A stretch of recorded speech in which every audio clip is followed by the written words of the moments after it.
नमस्कार, मैं Dhananjay Kumar, the public India में आपका स्वागत है। बिहार एनडीए में घमासान मचा हुआ है। चिराग पासवान हाल के दिनों में लगातार नीतीश कुमार पर हमलावर है और ऐसा लग रहा है कि 2020 फिर दोहराया जाने वाला है।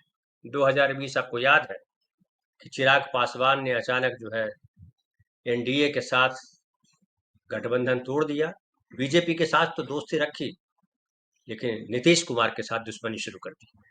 और जहां जहां जनता दल यू के उम्मीदवार खड़े थे, वहां वहां चिराग पासवान ने अपने उम्मीदवार दिए और इस वजह से चिराग को तो नुकसान हुआ सो हुआ, बहुत बड़ा नुकसान नीतीश कुमार का हुआ। और जो नीतीश कुमार की पार्टी 60, 70, 75, 80 सीटें लाया करती थी, वो 43 सीटों पर रह गई। ये बात पुरानी हो गई।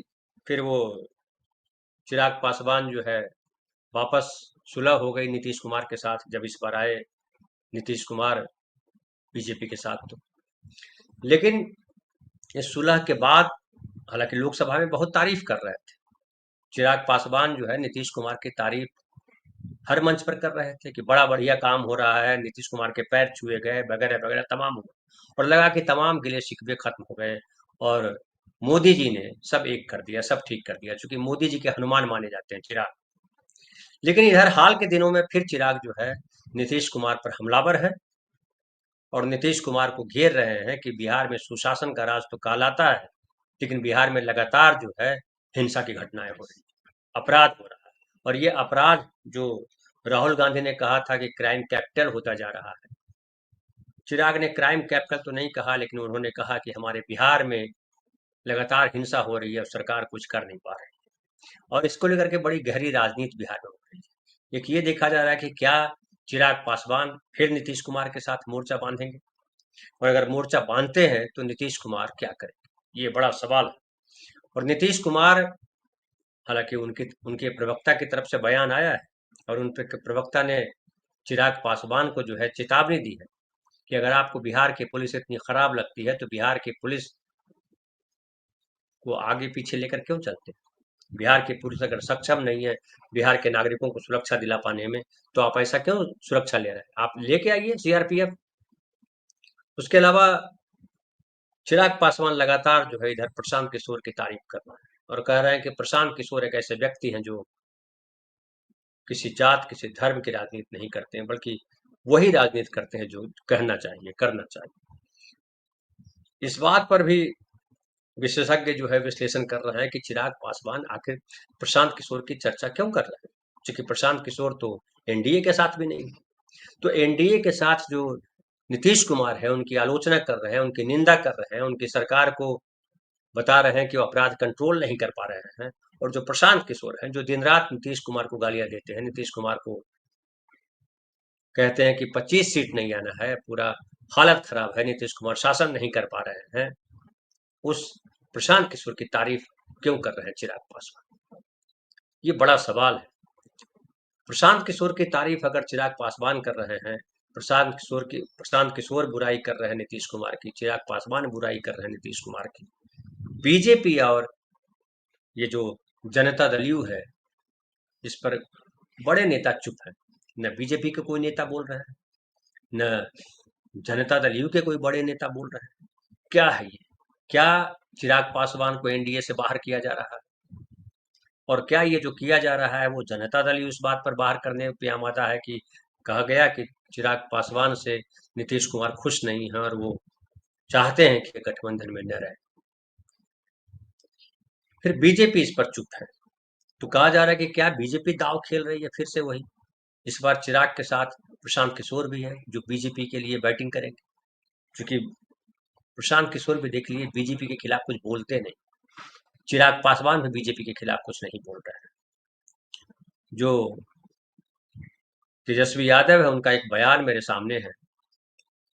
तेजस्वी यादव ने कहा है कि ये जो चिराग पासवान लगातार इस बात पे चर्चा कर रहे हैं कि बिहार में लॉ एंड ऑर्डर का क्रिमिनल डिसऑर्डर हो चुका है, अपराधी विजय और सम्राट हो गए हैं, वो इन्वर्टेड कॉमा में तेजस्वी ने कहा है।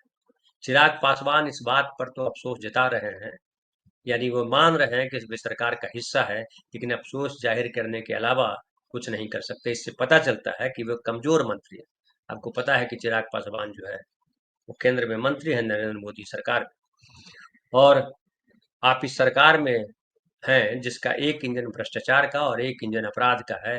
आप सिर्फ अफसोस जाहिर कर रहे हैं। आपने क्या कार्रवाई की? यानी भ्रष्टाचार होता रहेगा, लेकिन आप कुर्सी नहीं छोड़ेंगे। तेजस्वी सवाल कर रहे हैं चिराग पासवान से। इससे पता चलता है कि आपका लगाव बिहार से कम और कुर्सी से ज्यादा है। इसके अलावा चिराग पासवान पे जो है आरजेडी के नेता है, सांसद जो है मनोज झा, उन्होंने भी हमला किया है और कहा है कि आप तो प्रधानमंत्री मोदी और अमित शाह की बहुत करीबी है। फैक्ट फाइंडिंग टीम बंगाल जाएगी, बिहार क्यों नहीं जाएगी? मैं ये नहीं कह रहा कि आप इस्तीफा दें, लेकिन फैक्ट फाइंडिंग टीम की मांग करें। कौन जिम्मेदार है? आप प्रशासन कहते हैं, शासन में कौन है? आप कहते हैं प्रशासन, और शासन में कौन है? प्रशासन कहकर पर्दा डालने की कोशिश मत कीजिए, खुलकर कहिए आप केंद्रीय मंत्रिमंडल। तो विपक्ष जो है, जो राजद है, वो हमलावर है चिराग पासवान, लेकिन उस तरह का हमला जनता दल यू नहीं कर रहा है। क्यों नहीं कर रहा है?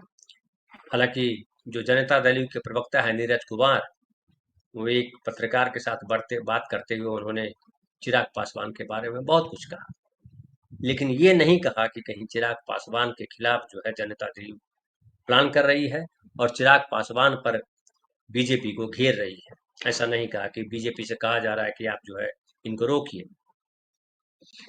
लेकिन जिस तरह के हालात हैं बिहार में, आप देखिए कि जो विपक्ष है, खास करके आरजेडी है, वो नीतीश कुमार पर बहुत हमलावर नहीं है। नीतीश कुमार से ज्यादा हमलावर वो बीजेपी पे है। और पिछले दिनों जो विधानसभा में, अभी जो विधानसभा चली रही है, आज तो नहीं है, लेकिन विधानसभा जो चल रही है उसमें दोनों डिप्टी चीफ मिनिस्टर, वो चाहे विजय सिन्हा हो चाहे सम्राट चौधरी हो, दोनों के साथ बड़ी जबरदस्त भिड़ंत हुई तेजस्वी की। बीजेपी के और एक और नेता है जनक सिंह, उन्होंने तो बाकायदा माइक तोड़ा और कहा गया कि वो हमलावर हुए कि तेजस्वी पर हमला करने वाले थे। हालांकि विधानसभा अध्यक्ष नंदकिशोर यादव ने उनके खिलाफ कार्रवाई की और 2 दिनों के लिए सस्पेंड भी कर दिया जनक सिंह को। विधानसभा अध्यक्ष बीजेपी के हैं, बीजेपी से विधायक है, और बीजेपी के विधायक पर कार्रवाई होती है, ये बात चौंकाती है। हालांकि ये बताया, इससे ये भी पता चलता है कि नीतीश कुमार अभी भी बिहार में जो करना चाह रहे हैं वो कर रहे हैं, और बीजेपी बैकफुट पर है। याद कीजिए एक वीडियो जिसमें विजय सिन्हा हमलावर थे तेजस्वी पे, लेकिन रोक दिया नीतीश कुमार, कहा बैठ जाओ।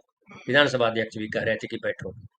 तो ये जो पूरा का पूरा समीकरण है कि नीतीश कुमार पर हमलावर है प्रशांत किशोर, नीतीश कुमार पर हमलावर है चिराग पासवान, बीजेपी चुप है, बीजेपी साथ खड़ी है।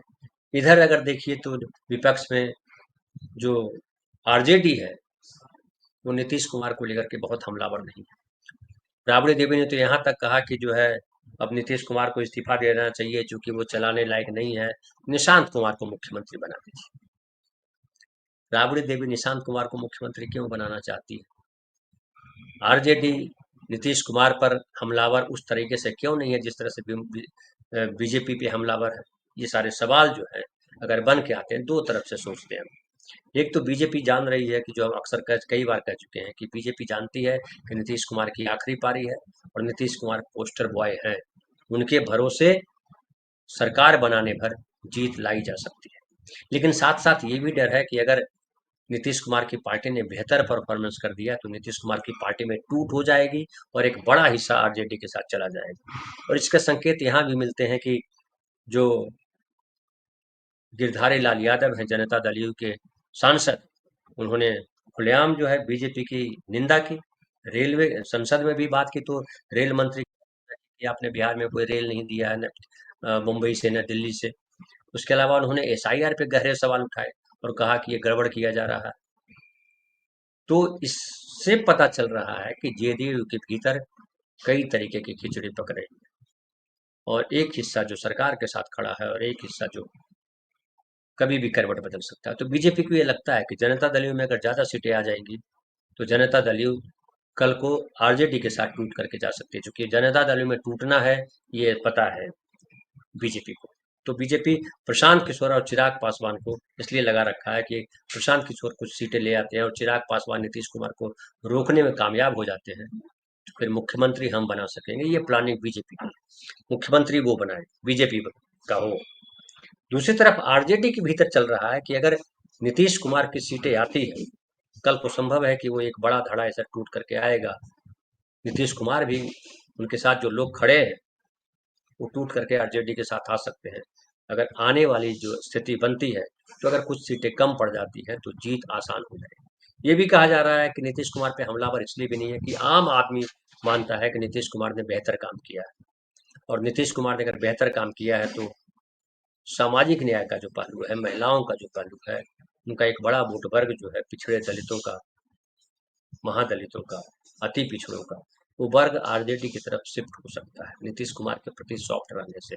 तो दोनों तरफ से दाव चला जा रहा है नीतीश कुमार को लेकर के। बीजेपी नीतीश कुमार को निपटाने में लगी हुई है, आरजेडी नीतीश कुमार अगर निपटने वाली स्थिति में होती है तो बीजेपी में तो जो टूट होगी तो उसका लाभ मिल सकता है नीतीश कुमार को, या बीजेपी का जो बीजेपी को वोट न दे करके वो वोट जो है वो आरजेडी की तरफ जा सकता है, जहां नीतीश कुमार चुनाव नहीं लड़ रहे हैं वहां वोट आरजेडी को जा सकता है, वहां वोट कांग्रेस को जा सकता है, वहां वोट एनडीए को इंडिया गठबंधन को जा सकता है।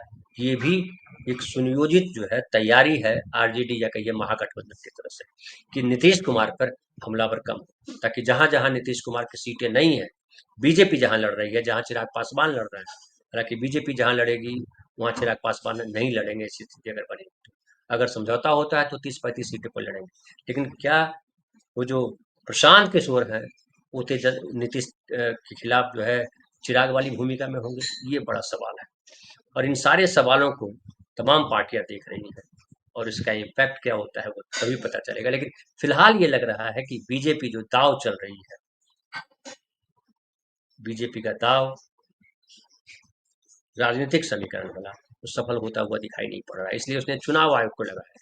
एसआईआर पे बात कर रही है, लेकिन एसआईआर में भी जो जिस तरह का असंतोष गांव में फैल रहा है, जिस तरह की बातें हो रही है खास करके दलित बहुजन समाज में, उसका इम्पैक्ट एंटी बीजेपी होगा, ये भी माना जा रहा है।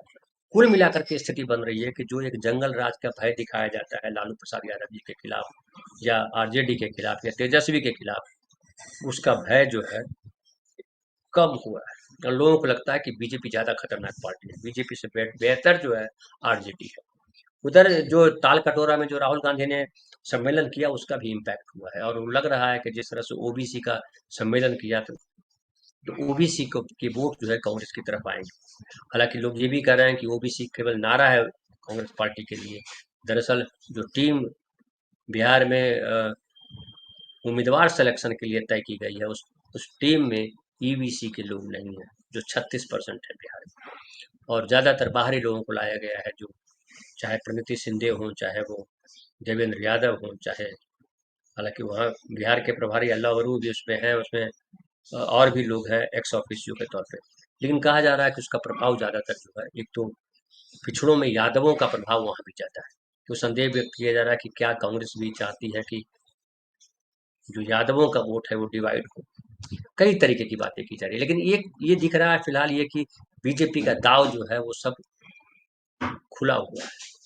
बीजेपी के दाव से पता लग रहा है कि नीतीश कुमार को निपटाने में लगा हुआ, और नीतीश कुमार की पार्टी के जो वोटर है, जो संजय झा और जो बीजेपी प्रो है वो तो अलग खेल है, लेकिन जो वाकई वोटर है जो नीतीश कुमार को पसंद करते हैं, क्या नीतीश कुमार को अपमानित किए जाने से वो खुश हैं, क्या वो बीजेपी को वोट करेंगे? तो ज्यादातर लोगों को मानना है कि इससे बीजेपी को इस बार नुकसान होगा। क्या होगा आने वाला वक्त बताएगा। फिलहाल इतना ही, बहुत बहुत धन्यवाद।